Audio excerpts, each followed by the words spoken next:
It has been a while since I've been on this platform, 3 years to be exact, but something this morning just really drove me back to purpose. It drove me back to a place where I once was, in this stage of, just producing. I have been driven in purpose in some other areas, but just in this platform alone, it's like something just got a hold to me, and I had to come speak on it because a lot of times I know when things shift and they get hard and rocky, purpose can be abandoned. Purpose can feel like, okay, well, I can't do this right now because life is going this way, or I can't do this because things are getting tricky and I don't know how to handle certain things.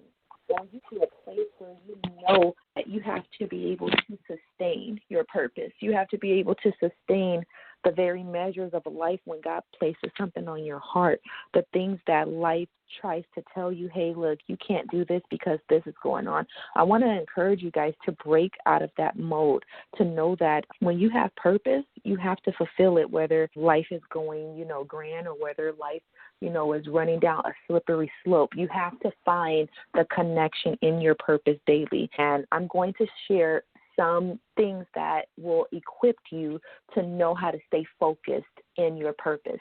So the first thing that I want to tell you is do not run away from purpose because life gets hard. Do not run away from purpose when you feel like you don't have all the tools that you need to push the purpose. You have to start where you are. I can remember being so on fire for God, right? And just in the elements of purpose when it came to, learning about what I was called to do and emphasizing to God, is this really going to come out the way that you say it is? Sometimes when we don't see fruit, we question, was this really God? Or we question, is this going to be something that is going to be just for a time, or is this something that's going to be something that I'm going to see grow from the hand of God over my life? And I had those same questions. I had those same concerns. And instead of me voicing them, I ran from purpose because I allowed the things that I was going through in life to shift my view, to shift what God told me, because things were getting too hard, especially when I was going through different stages and, coming back to God, or different stages when my marriage was in disarray, or different stages when I found out that I no longer had a marriage. It was no longer compatible with what we vowed to do. And in retrospect, I was looking at it like, well, maybe I should pray more. Maybe I should do this. But I was to where my life said that I had to be, instead of rising up in purpose and saying, you know what? Though they slay me, yet I will still trust you, God. And I had to look at these things. I had to say, you know what? This is something that God placed on your heart to do. Unmask and Identify Radio was birthed at a time where I didn't know what was going to come of it. And I thought it was just for a season. And God kept on placing it on my heart. He was like, there's purpose in that. There's purpose in that. And I was just like, well, I don't feel the purpose. I don't feel the nudge. I don't feel the need to use this anymore. And a few months ago, he was just knocking at my heart and was like, you need to start that up again. And, I played around with the idea, and I was just like, well, Lord, I have all these other things going on. And the one thing that I knew that was creating a blockage for me to see this through was a schedule, time, a schedule of, motivation, a schedule of just a shift. And I can remember just being in this place this morning, even on yesterday, of saying, I need to compel the heart of God with my obedience. No matter what is going on in life, no matter what I may feel at this moment, I need to compel God's heart to remain in purpose and not be swayed any other way than what he is telling me to do. And so when I found myself in that mindset, I got back up. I got back up and said, yes. I got back up and said, you know what? I need to redirect that focus on what God is telling me. I need to redirect that focus of my total yes, not in just some areas, but in all areas. Because when you knock down that door of obedience and you tell God, okay, I agree what you're saying. You're coming into agreement with God. by saying, okay, this is your will for my life. This is what you want me to do. And you have to position yourself. You have to position yourself in a way, doesn't matter the circumstance, doesn't matter who tells you no. When you keep on knocking on somebody's door, eventually they're going to say yes, but it's going to be in the right timing.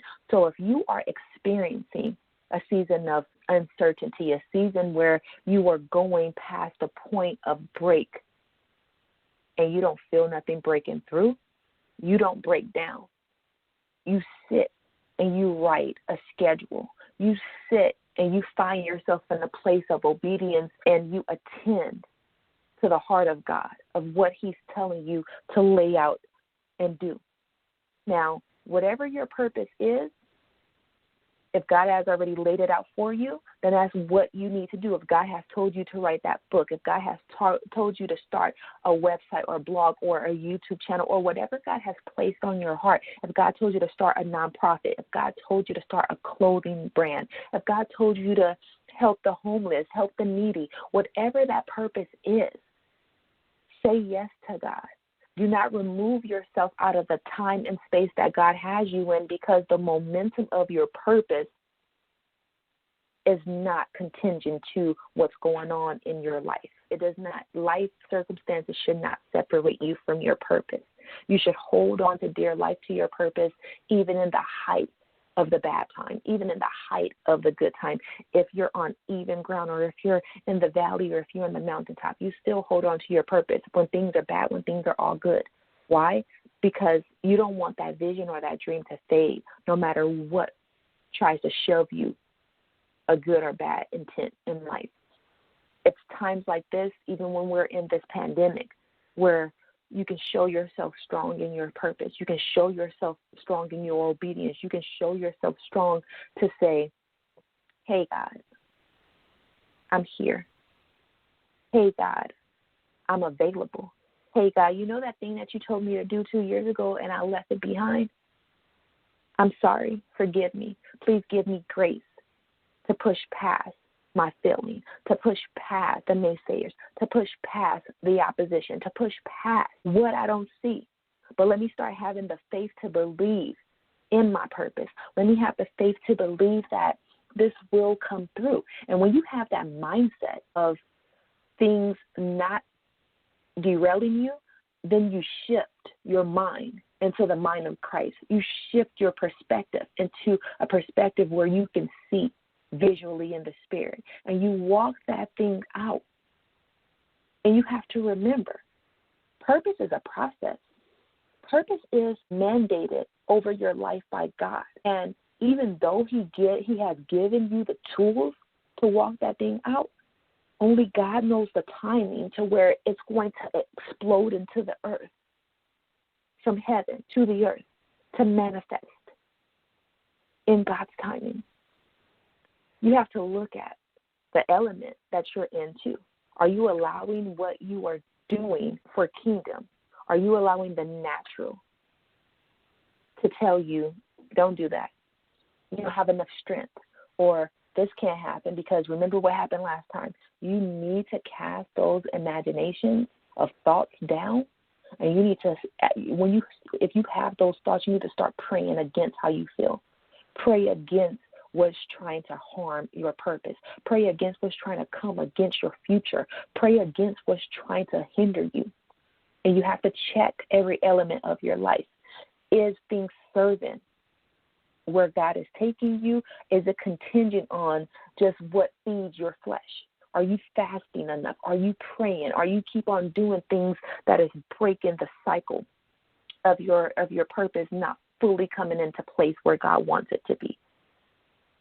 Are you doing things when no one is looking that is pleasing to your purpose, that is pleasing to God?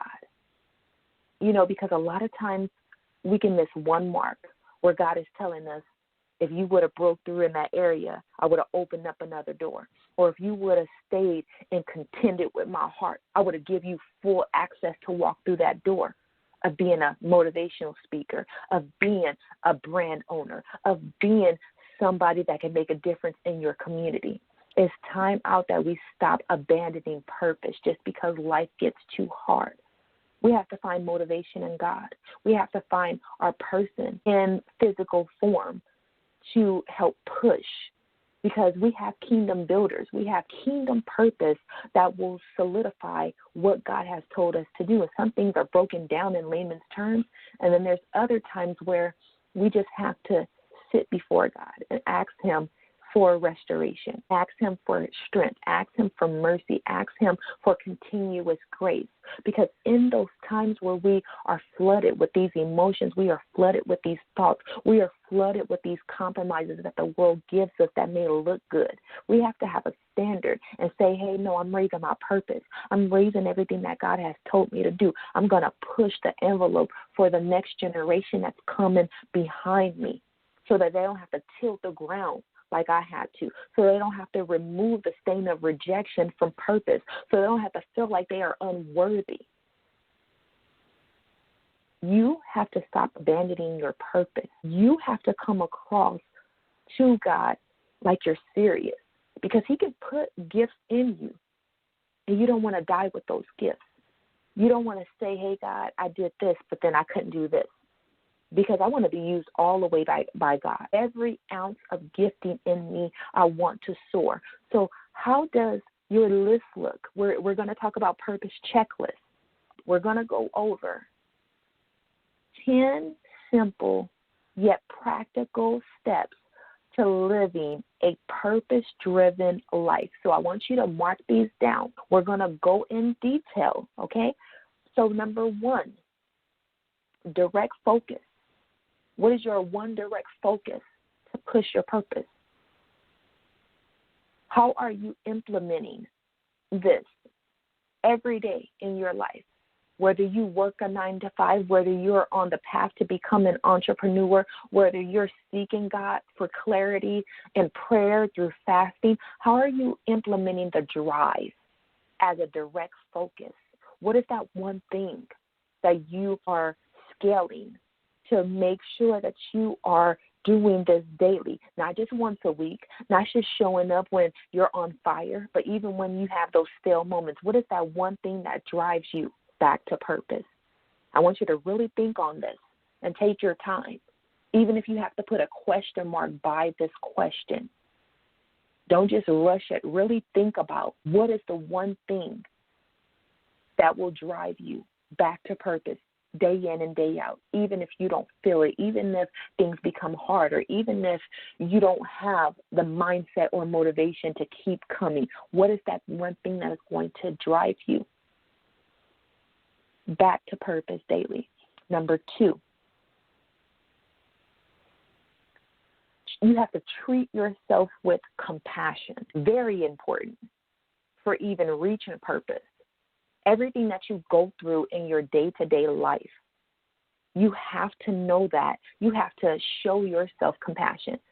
You have to show yourself self-compassion, because when you show yourself compassion, it can look like things are hard, but you have to tell yourself, you have to give yourself those pep talks. Hey, it's not always going to be this way. Hey, things may look dim right now, but hey, we're going to get through this. Take time to sit before God and have a real talk with him, because that is giving yourself compassion as well.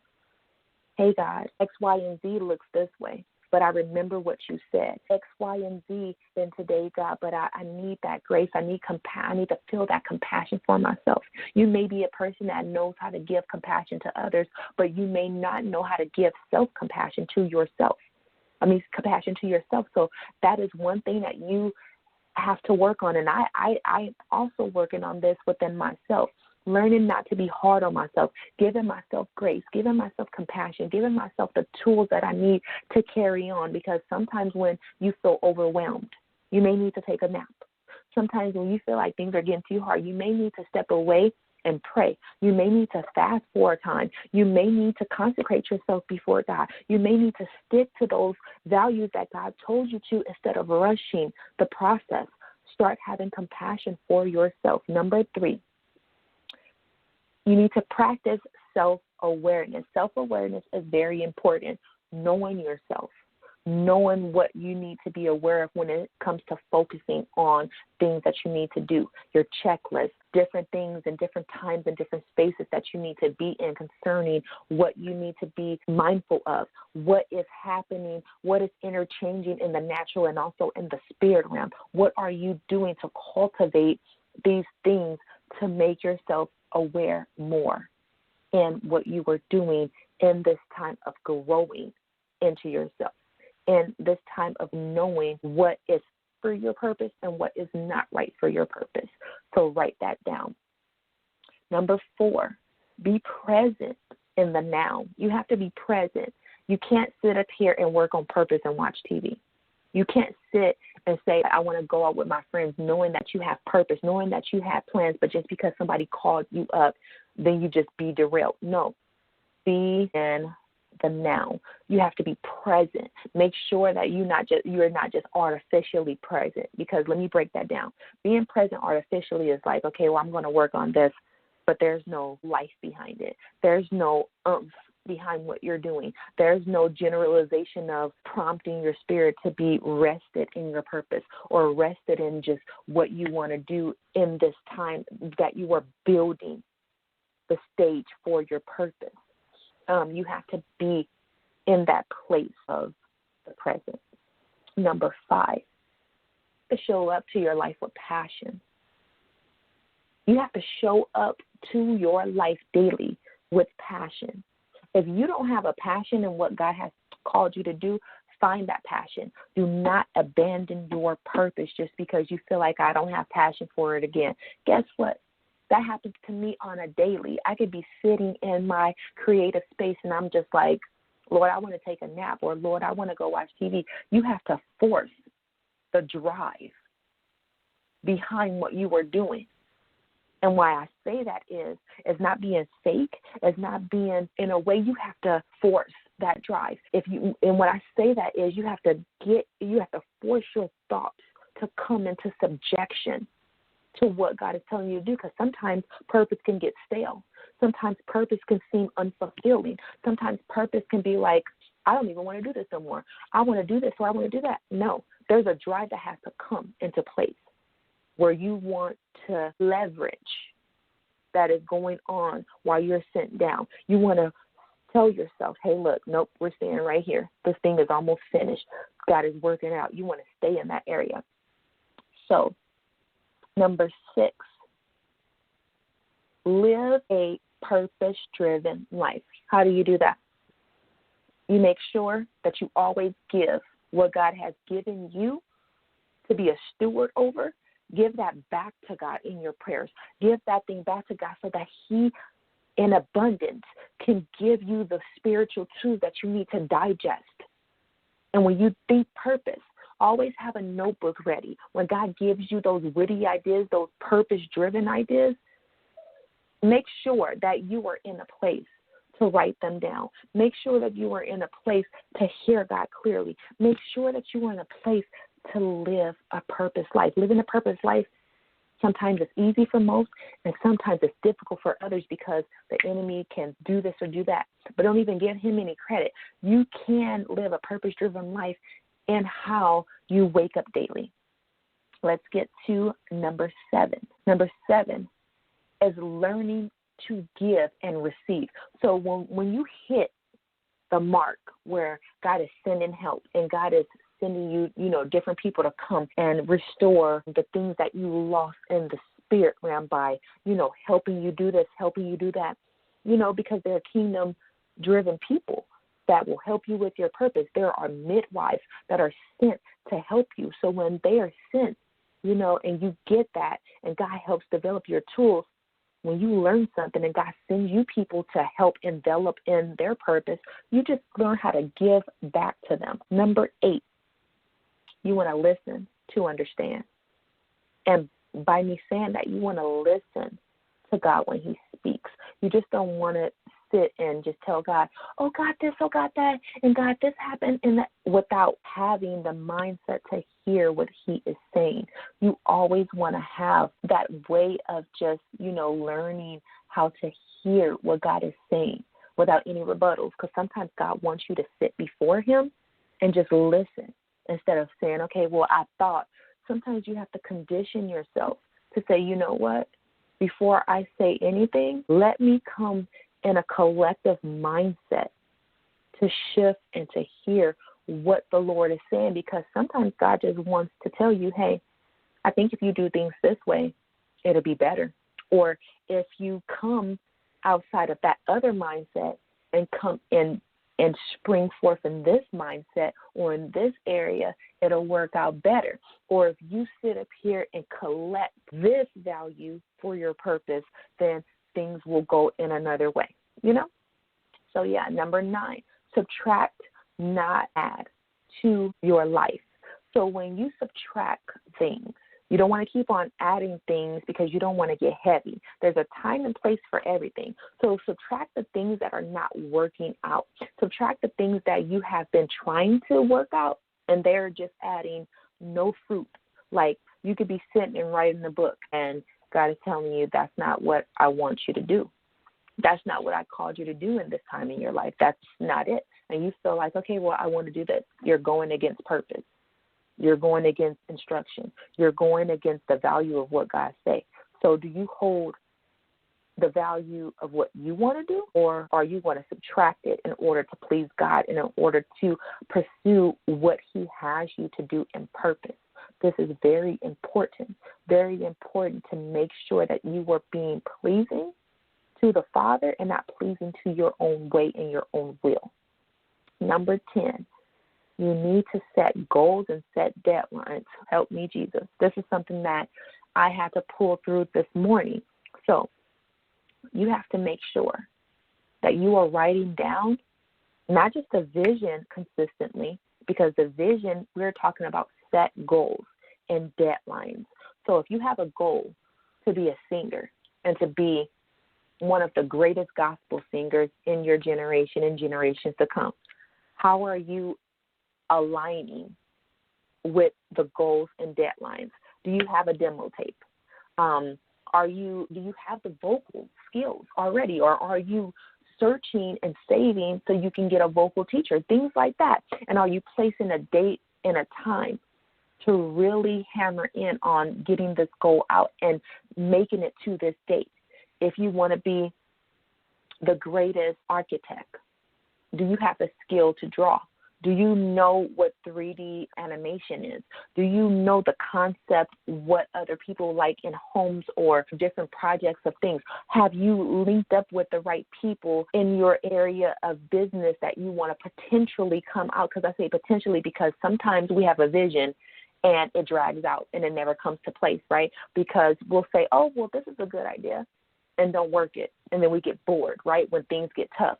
We get bored when we have areas in our lives and then we just want to put that on the shelf. Or let me go grab this out right quick, instead of turning back to that idea and really hammering out the details to say, this time, I'm not letting anything block me. I'm not letting anything, come and play into place with distraction, with how I feel, or with outside people trying to tell me that I cannot do it. And this is a very extra key tip.